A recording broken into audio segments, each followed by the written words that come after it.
At 62, Julian Lennon shocked everyone with just a few words. I completely hated her. I never try to force my opinions on people. The story behind those words is messy, hurtful, and full of secrets that fans never expected. It's a story about family, backstabbing, being famous, and making it through tough times. The kind that makes you question everything. You thought you knew about rock star families all the way, but certain situations in the relationship and family life, what could make the son of a legendary musician hold a grudge his whole life today? You'll learn about a side of Julian Lennon that no gossip magazine ever wrote about, a truth that he's kept hidden until now. And what happened was that when we got permission for this exhibition, long before he became the son the world felt sorry for, Julian Lennon was just a kid living in the shadow of greatness, wishing for something normal. His childhood looked fancy from the outside, all because of a famous last name. The other, you go to security, they give you a sticker saying, John Lennon. But inside the Lennon house, happiness was nowhere to be found. The day John Lennon left, it was for someone new, leaving Julian and his mother, Cynthia, behind. He didn't just lose a father. He lost feeling safe. No goodbye, no reasons, just silence and confusion. Cynthia kept everything together, working hard, selling family treasures just to keep food on the table. You can't live that sort of fairy tale life forever. While people imagined big houses and endless money, the truth was a cold apartment, used clothes, and not knowing what would happen next. And probably the best thing that happened then was meeting John and having Julian. Being famous brought no comfort, only questions he couldn't answer.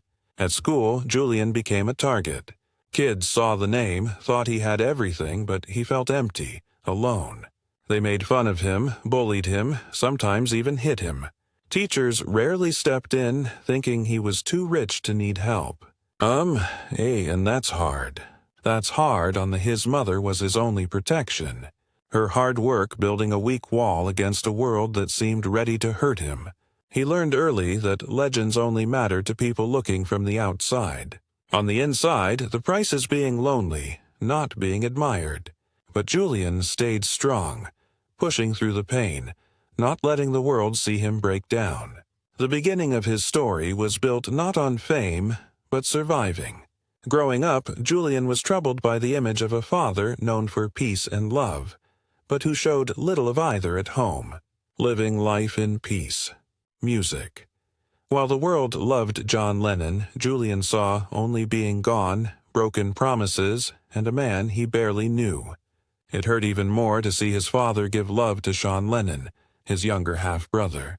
The news headlines called John a loving parent, but to Julian it was being fake. People heard John's music and thought of hope, togetherness. But Julian felt only being rejected. Anger. A few that I've left that I felt very uncomfortable being. There were whispers, stories about Julian's birth. John supposedly called him a mistake. While Sean was born out of love, even if the words were blown up, the hurt ran deep, reminding Julian every day that he was different, unwanted. By, "Oh, is it really you?" That they don't really hear your order. Cynthia tried to fill the gap, but the pain stayed. The public image of John Lennon, the idol, was everywhere. Posters, songs, documentaries, all reminders of the man who left his first family behind. As Julian got older, bitterness grew with him, shaping the man he would become. Julian's relationship with his father was always difficult. Much I had to kneel on the ground just to get through this. After the divorce, talking became rare, awkward.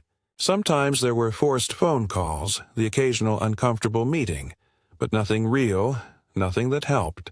John poured his love into Sean, making sure the world saw him as a loving father.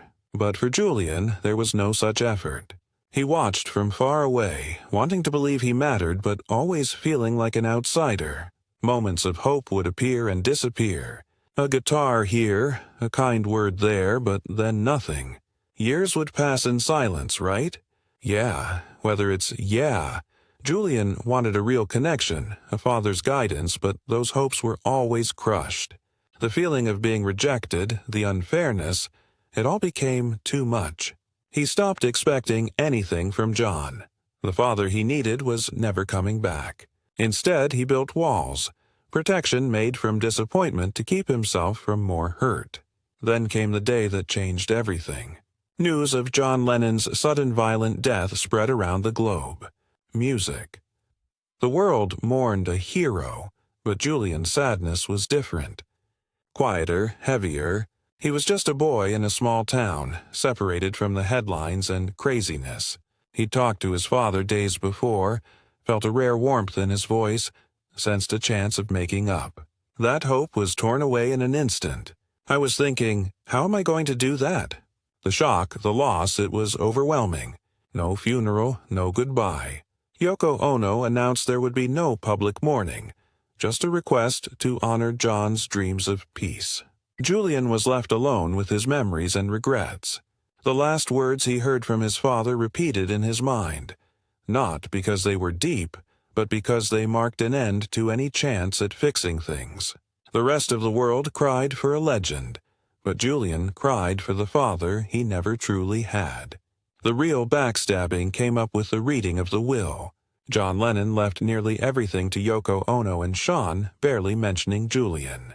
All those years of wishing for his father's approval ended with a legal paper that proved his worst fears. Yoko controlled the estate, the music, the legacy, while Julian was given a small trust fund. Nothing more. This wasn't just about money. It was about being erased from his father's story. That happened without that. You know, for Julian, the fight became about being recognized, identity, belonging. He started a tough legal battle. Years of talks, headlines, sleepless nights. People misunderstood why he did it, calling him greedy. But for Julian, it was a matter of pride, taking back a part of his history. The final settlement was rumored to be large, but no amount could heal the wounds left by years of being pushed aside. While the legal battle went on, so did the silent war with Yoko Ono. She was always there, the person controlling his father's memory, the person who changed everything. Public appearances were awkward, filled with fake smiles and cold stares. For nearly 2 decades, every negotiation, every event reminded Julian that she held all the power. He resented her, blamed her for much of his pain. In his eyes, she wasn't a stepmother, just a constant reminder of what he'd lost. But life has a way of forcing change. The anger didn't bring peace. Over time, small moments chipped away at the bitterness. A photography exhibit. A chance encounter. The need to keep the peace for Sean's sake. The drama slowly faded, replaced by a weak truce. They would never be close, never family. But Julian decided not to fight anymore. Not for Yoko, but for his own mental health and for his brother.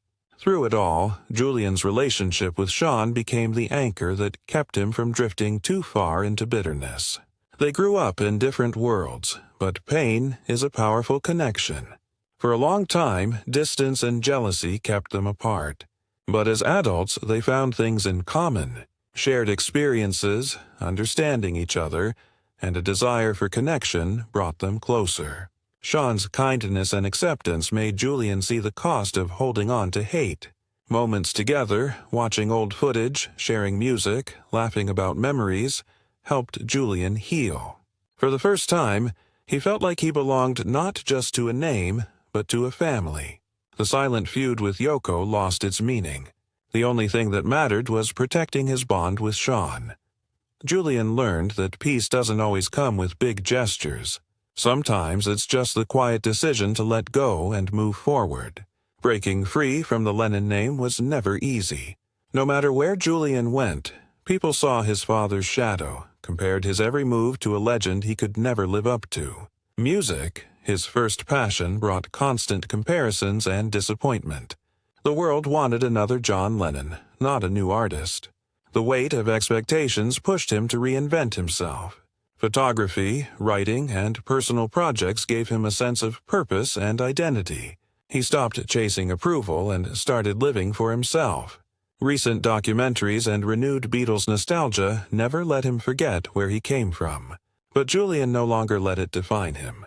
He found peace not in forgiving the past, but in creating a future on his own terms. He chose to honor his father's memory in his own way through art, creativity, and quiet strength. The Lennon name became a legacy he carried, not a prison he escaped from. Julian Lennon's journey is not a story of fairy tale forgiveness or instant healing. It's a story of pain, struggle, and eventually acceptance.